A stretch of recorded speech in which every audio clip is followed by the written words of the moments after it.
I need to start this by saying something I never thought I would admit out loud. If someone had found my audio logs just a few hours later, I probably wouldn't be the one telling this story. Every breath I'm taking right now feels like something I stole back from whatever had been following me up there. And before you think I'm exaggerating, let me say this as clearly as I can. Those recordings weren't meant to be heard by anyone. They were supposed to be my last trace, my last attempt to leave proof that I existed at all. But I'm here, and because I'm here, you need to hear exactly what happened on that hike. You need to hear what I heard, what I saw, and what waited for me when the trail disappeared behind me like it had never been there in the first place. When I started the trip, everything felt normal, completely normal. I'd done solo hiking for years. I'd camped alone. I'd crossed trails that made other people nervous. I'd gotten used to the silence of the woods and the way the trees can feel like they're listening. This wasn't recklessness. I planned everything. Food, gear, route, emergency beacons, backup power banks, an offline map, and enough experience to know when something looked off. And that's why, when the first strange thing happened, I didn't panic. I analyzed it. At least, at first. The trail was supposed to be a simple 3-day loop. Beautiful views, a few challenging parts near the ridge, then back down by the river. I left early in the morning with the kind of excitement only solitude can give you. There's something about stepping away from the world and knowing that for a while, nothing exists except your footsteps, your breathing, and the path ahead. On the first day, everything was perfect. Sunny but cool, a light breeze carrying the smell of pine, and the soft crunch of soil under my boots. I walked, stopped to take photos, recorded a couple of short audio notes just for myself. Nothing dramatic or poetic, just harmless things like, Mile 4, feeling good, or water tastes weirdly sweet here. That's how it always begins. Mundane little details you never imagine will matter. The first sign that something wasn't right came around the end of the afternoon. I kept the audio log. In it, I sounded uneasy. I remember hitting record and saying, I don't know why, but I feel like someone just whispered my name. And immediately after, I tried to laugh it off. I said something like, maybe I'm just tired, even though I wasn't. I'd barely been walking for 6 hours. My energy was fine, my breathing steady. But even then, I couldn't shake the sense that the forest felt different. Like the air had grown heavier, thicker, almost metallic. I set up camp near a small clearing, hung my food, checked all my equipment twice. Everything was exactly how it was supposed to be. The only thing that bothered me was that the forest had gone quiet. Completely quiet. No insects, no birds, not even wind in the branches. I know how forests work. Total silence like that doesn't happen for no reason. That night, just when I was drifting off, I heard something walking outside my tent. Slow, careful, like whatever it was didn't want to be noticed but couldn't entirely hide its weight. It circled once, paused, then circled again. I grabbed my knife and stayed perfectly still, barely breathing. I recorded the sound using my phone. The audio logs caught everything. The soft steps, the tension in my breath, and me whispering, "Go away. Go away. Please go away." But the steps didn't belong to an animal. I've heard animals all my life. These were too deliberate, too controlled. Not a deer. Not a bear. And definitely not a human. Humans don't move like that. They don't drag their feet in a way that feels intentional, like they're testing the ground. The sound stopped eventually, but the silence that followed felt even worse, like the entire forest was holding its breath. I barely slept after that. The next morning, when I stepped outside, I found footprints in the dirt around the tent. But they weren't full prints, more like partial impressions.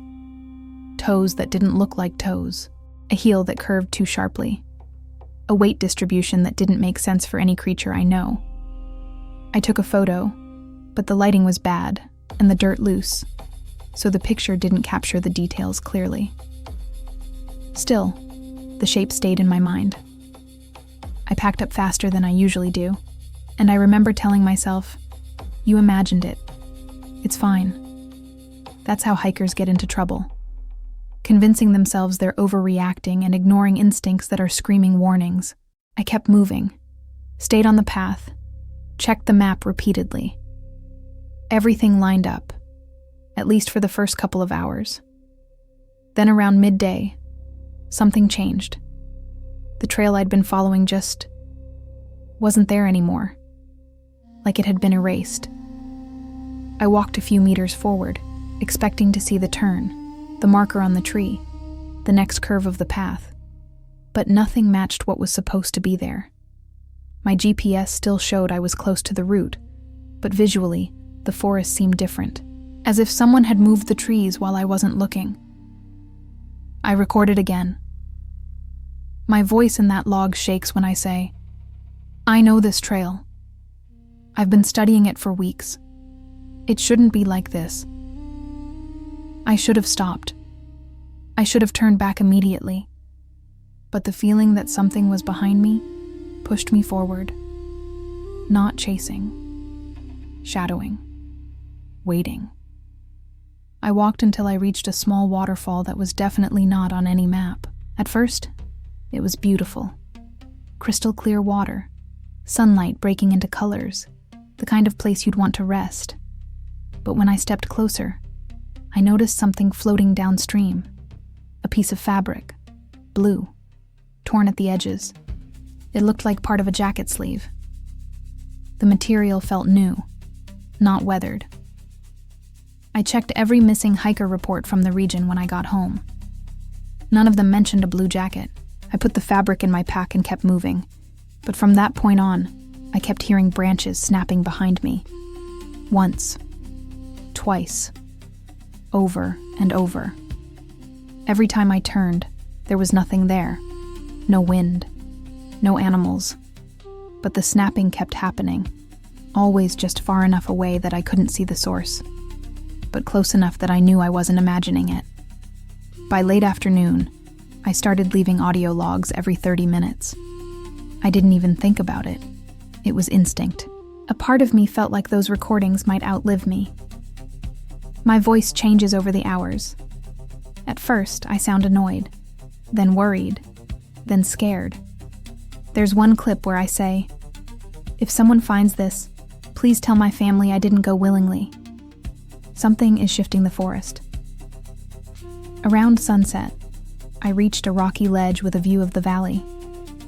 That spot should have been a relief, a landmark, a confirmation that I wasn't completely lost. But the valley below wasn't the one shown on the map. It looked wrong. The river curved the opposite direction. A line of trees wasn't supposed to be there, and the sun was setting too fast, like the light was being pulled down behind the mountains. I realized then that I hadn't heard the snapping branches for a while. At first, that seemed like a good sign. Whatever had been behind me was gone. But silence can be a predator too, and this silence felt like something holding its breath, waiting for me to make the next move. I set up camp again, even though everything inside me said not to stay in one place. But I was exhausted, dehydrated, and my legs were shaking. I recorded my last log of the day. I remember saying, "If I don't wake up, this is proof I was here." The night was worse, much worse. Something brushed against my tent twice, not aggressively, slowly, almost gently, like fingertips tracing the fabric. I didn't breathe. I grabbed my knife again, but what was I going to do with a knife against something I couldn't see? The brushing stopped, but then I heard it breathing, right outside. Soft, slow breaths that didn't match mine. And then, like before, total silence. When morning came, I discovered footprints again, this time clearer, deeper. and next to them, marks on the tree bark. 3 long, parallel lines that didn't look like claws. They looked like something had scraped the bark intentionally. Again, deliberate, measured, testing. I packed up and went downhill, choosing a direction that should have taken me back toward the main loop. But after an hour, the terrain stopped matching the map entirely. The forest felt wrong in a way I can't fully describe. Trees that should have been straight were leaning, branches twisted in spirals. Leaves that were supposed to be broad had narrow, sharp edges. And the worst part? I started hearing myself. Not literally me, but my own voice, repeating phrases from my audio logs. Not echoing, repeating, slightly distorted, coming from somewhere deep in the trees. That's when I ran. I didn't think anymore, didn't plan, didn't breathe properly. I just ran. And whatever was in that forest ran too, not chasing, following. I didn't look back when I ran. I didn't want to see what was matching my pace just beyond the trees, keeping perfect distance like it was studying me. My pack slammed against my spine with every stride. Branches cut across my arms, and the ground felt uneven in a way that made no sense. I'd run trails far steeper and far rougher than this, but somehow every step felt like the earth was shifting under me, as if the forest didn't want me to get any farther. My breath was ragged. The audio recording from that run is almost nothing but chaotic footsteps, and me whispering, "Please, please, please," over and over. I didn't even notice I was saying it. The only conscious thought repeating in my head was, "Get out, get out, get out." After what felt like an hour, though later I realized it couldn't have been more than 10 minutes, I reached a clearing that wasn't on my map. A wide, perfect circle carved into the middle of the woods. Too perfect. The ground inside it was flat, like something had crushed everything in that space down to bare earth. No grass, no rocks, just smooth soil, untouched by roots or fallen branches, like something had cleared it deliberately. And right in the center was a log, not a fallen tree, a placed log, like a seat. I stopped running because every instinct in me screamed that sprinting across open ground would expose me. The forest around me was still silent. Not natural silence, staged silence. Like everything was watching. I whispered into the recorder, "I'm not alone. Something wants me here." You can hear the tremor in my voice. You can hear the wind suddenly start, then stop, like a breath pulled in, held, and never released. I backed out of the clearing without turning my back to it. The moment I stepped beyond the circle, the forest shifted again. The silence broke, not with birds or insects, but with the snapping of a branch directly to my left. I froze. The sound came again, this time behind me. Then to the right, then farther ahead. It was moving around me in a pattern. Deliberate, slow, circling. I wanted to scream, but I held it in. Instead, I whispered, "If anyone finds this, please follow the river. I'm going downhill." My voice cracked halfway through the sentence. The river became my only hope. Running water meant civilization eventually. So I kept walking, careful this time, trying to move quietly, even though I knew the thing shadowing me didn't need sound to track me. The terrain sloped downward. The air grew colder. The forest grew denser, the trunks thicker and closer together, forcing me to slide sideways between them in ways that scraped my gear and made it impossible to pick up speed if I needed to run again. An hour passed, maybe more. I recorded pieces of it, whispers, crunching leaves, small notes I left behind, because some part of me was sure these logs would be the only proof anyone would ever get. Around midday, the trees thinned, and I finally heard it. Water. A fast-moving current. Relief washed over me so fast my legs buckled. I made it to the riverbank, dropped to my knees, and splashed water onto my face, telling myself I was safe. I even recorded a shaky laugh. "I found the river," I said. "I just need to follow it." I should have known better. Safety isn't something you feel in places like that. Safety is a lie the forest tells you when it wants you to stop paying attention. Because when I stood up, I saw footprints on the opposite bank. Not human, not animal, the same half-formed shapes I'd seen near my tent, only deeper and much clearer now. They weren't parallel, like someone walking along the river. They faced me, dead on. Like whoever, or whatever, had been following me had stood there earlier, waiting, watching the water, expecting me to arrive eventually. My chest tightened. I stepped back, almost tripping over a root. The river wasn't wide, maybe 6 meters across, but the idea that something had anticipated my path made my stomach churn. I didn't cross. I didn't get any closer. Instead, I turned downstream and began following the water, trying to stay on the rocks instead of the dirt to leave fewer tracks. The forest didn't like that. Branches above me swayed without wind.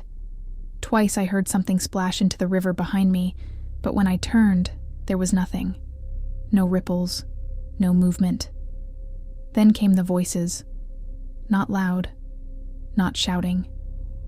Just murmurs, like several people whispering at once, just out of range of clarity. The kind of noise you hear when you're half asleep, drifting between dreams. Except I was wide awake, fully alert, and the voices were coming from the trees behind me. I recorded that too, though you can barely hear them through the static. What you can hear clearly is me saying, "I don't want to be here anymore. Please let me out." I didn't even know who I was talking to. Whatever intelligence ran that forest, I guess. Something that wasn't supposed to exist. At one point, the river forced me to climb a steep, rocky slope. It wasn't difficult, but halfway up, I froze. There was something etched into the stone. Not carved, etched. 3 lines. Parallel. Perfectly straight. The same marks I'd seen on tree bark near my camp. Something had climbed that same slope.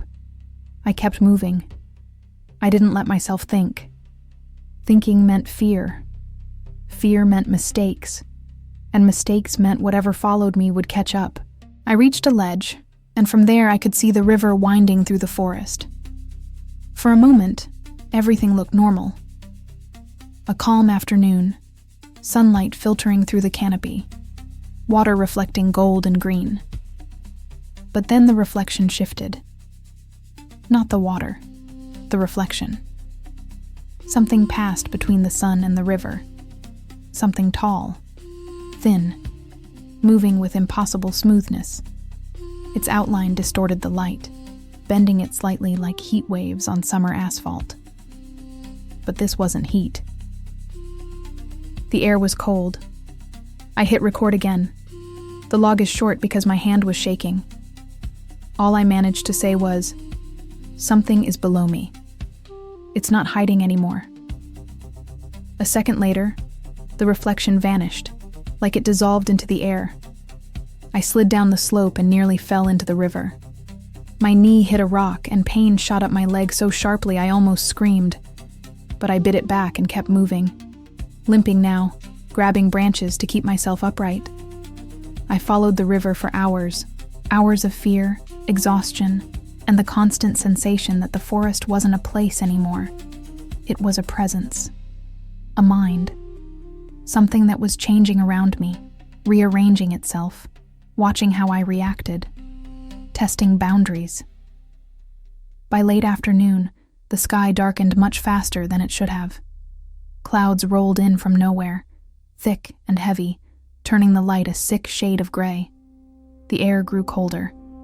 The wind picked up. And then the smell hit me.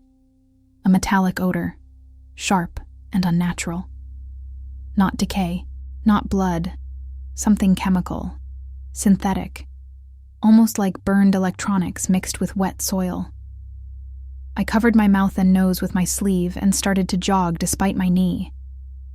The smell got stronger as I moved, which should have warned me to stop. Any normal person would turn around, but I needed out. I needed anything that wasn't forest and shadow and silence. So I pushed forward until I reached another clearing. But this one wasn't empty. In the center, lying on the ground, was a backpack. Bright red, clean, untouched by dirt, like it had just been placed there. I recognized it instantly. It belonged to a hiker who had gone missing 4 months earlier. Her disappearance had made local headlines for 3 days before people lost interest. She'd come to the same region I was hiking. They never found her gear, until I did. My hands started shaking, not because of the backpack itself, but because of the way it sat perfectly centered in the clearing, like an offering, or a warning. I scanned the area. The trees around the clearing were bent inward, leaning unnaturally, like they had grown toward the center, like they were bowing.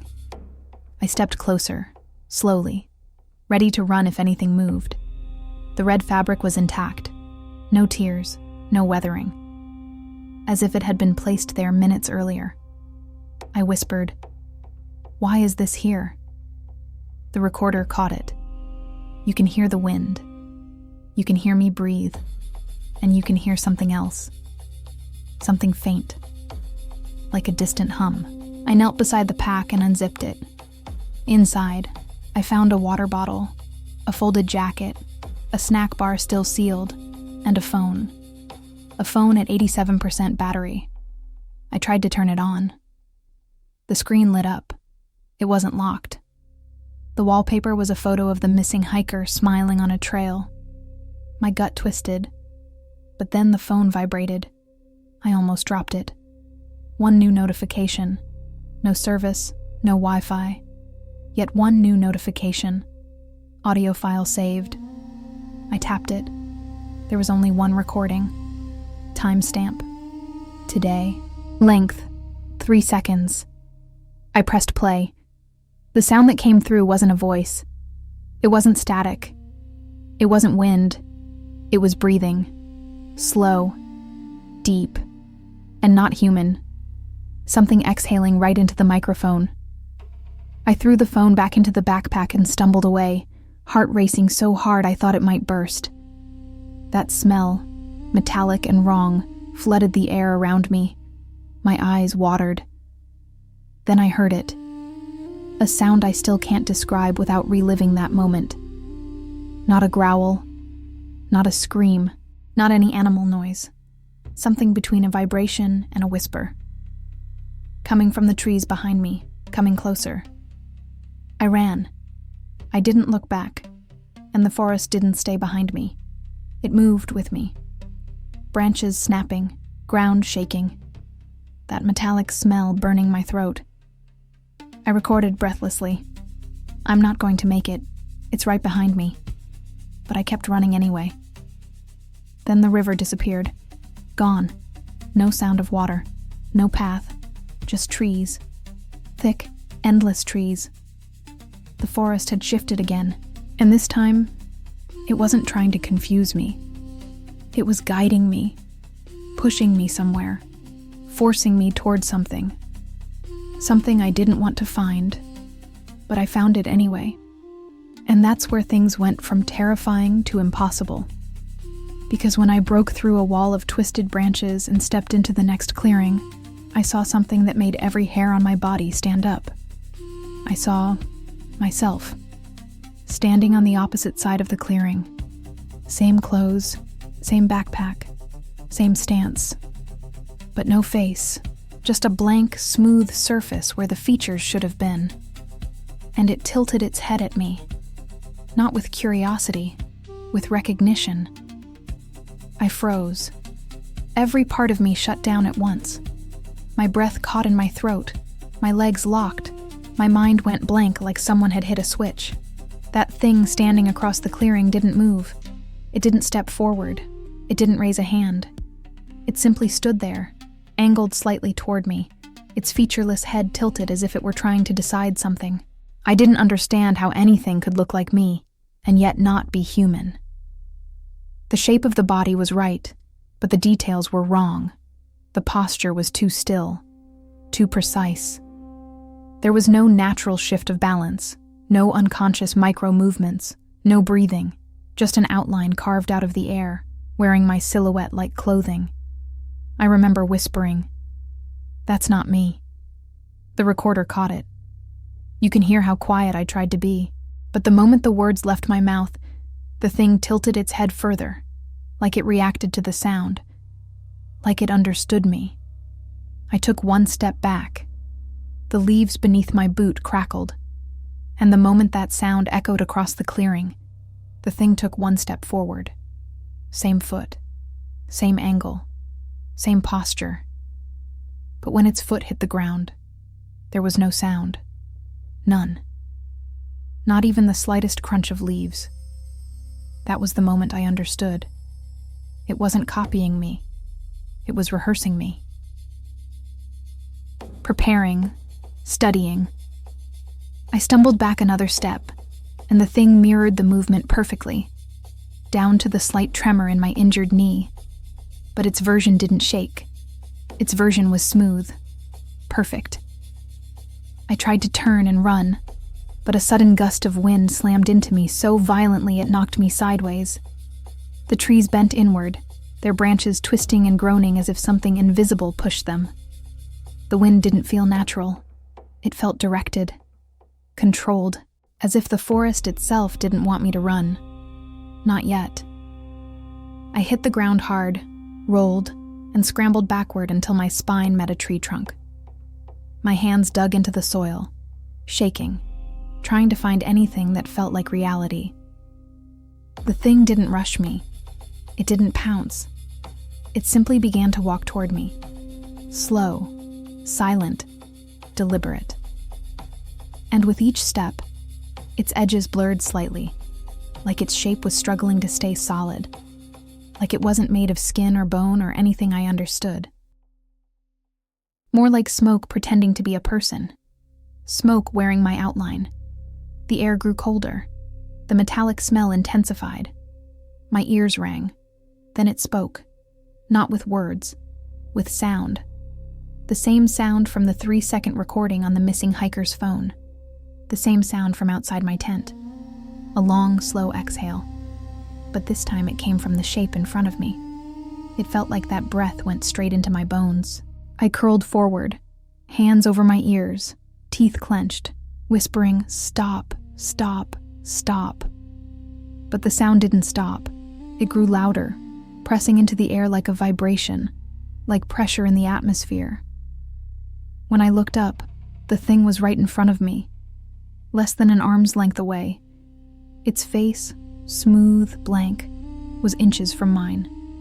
It raised an arm, slow and precise, and touched the center of my chest with one finger. I didn't feel skin. I didn't feel warmth. I didn't even feel cold. I felt nothing. The moment that finger rested against me, my entire vision flickered white.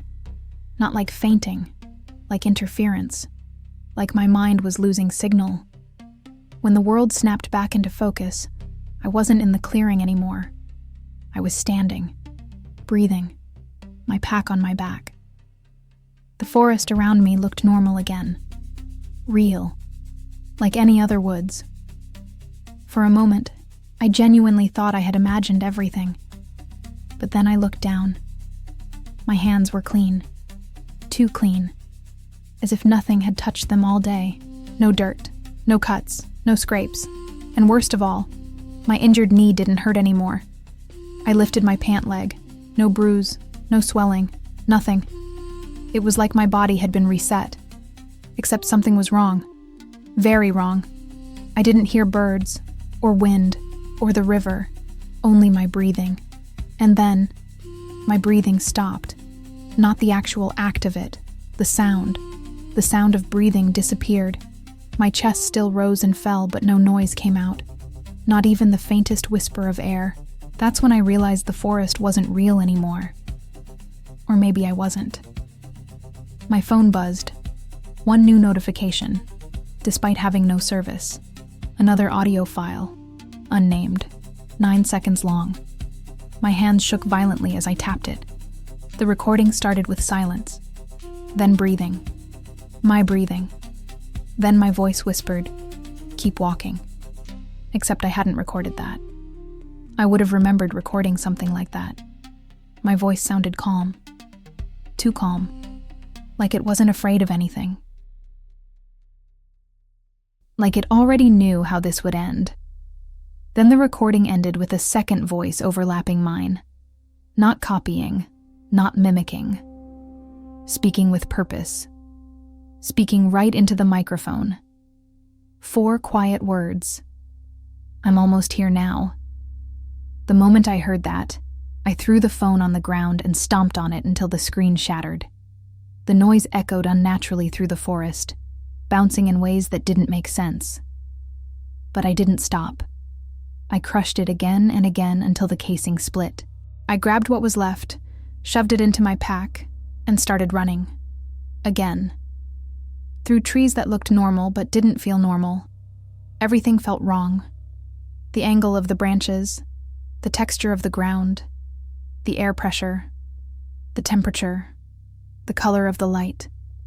Like the world was trying to remember what it was supposed to look like, or trying to forget. Then I heard footsteps, not behind me, beside me, matching my speed, invisible, keeping perfect rhythm with every stride. I turned sharply, sprinting through clusters of trees, stumbling over rocks, pushing through thick brush, forcing my lungs to work, even though the air felt thinner by the minute. I didn't care where I was going. I just needed out. Eventually, I saw something through the trees. Sunlight. Real sunlight. Not the cold, filtered glow I'd been trapped in. I ran harder, ignoring branches hitting my face, ignoring the burning in my legs. And then I burst out of the tree line and stumbled onto gravel. A road. An actual road. Gray. Cracked. Real. I dropped to my knees, hands shaking uncontrollably. Tears blurred my vision, even though I don't remember crying. The trees behind me stopped. The boundary was so sharp it was unnatural, like someone had drawn a line in the world where the false forest ended and reality began. I fumbled through my pack for my emergency satellite beacon. My hands were trembling too hard to hold it steady, but eventually I hit the button. A red light flashed. Within 40 minutes, a rescue team arrived. They said I was lucky. They said most hikers who get lost don't find their way to a road. They said the area behind me was part of a restricted zone due to unstable terrain. But every time I looked back at the tree line, I felt eyes staring at me, watching, waiting. Like something had followed me as far as it could. Like something was still standing just inside the shadows. And then came the part that haunts me most. When one of the rescuers reached down to help me stand, he froze. He stared at my face like he had seen something impossible. I asked him what was wrong. He took a step back and whispered, "You look familiar," I said. "What do you mean?" He hesitated, swallowing hard, his eyes still locked on mine. Then he said, "There was another report 6 hours ago. Someone saw a hiker matching your exact description walking deeper into the forest." I told him that was impossible. I had been fighting to get out for more than a day. He didn't argue. He didn't reassure me. He didn't even look at me again. He just said, "Then I don't know what we saw." They got me into the vehicle and drove fast, like they wanted to get away from the tree line as much as I did. I didn't sleep that night. I listened to every remaining audio log on my phone before I destroyed it for good. Most of them sounded like me. Some didn't. Some whispered back. Some breathed in the wrong rhythm. Some spoke in a tone I've never used in my life. And one repeated that same phrase, "I'm almost here now." Every day since then, I've looked in mirrors longer than I should. Just to make sure the reflection moves when I do. Just to make sure I'm still me. Because somewhere in that forest, walking between those impossible trees, there's something that looks like me, moves like me, waits like me. And I know it isn't gone. I know it didn't stop. I know it followed me farther than I realized, because last night, when everything was quiet, I heard breathing outside my window, slow, deliberate. And when I checked my phone this morning, there was a new notification. No service, no Wi-Fi. One new audio file, 3 seconds long. Breathing, not mine. Waiting. And then, a whisper, clear, close, confident. I found you. Thank you for staying with me until the end of this story. It means more than you know to share something so heavy, so real, and so hard to put into words. If you felt the tension of this hike, if this story pulled you in, please subscribe, leave a like, and share this video with someone who enjoys intense survival stories from remote places. It helps the channel grow and keeps these stories alive. Stay safe out there, and don't go hiking alone if you start hearing things whisper your name.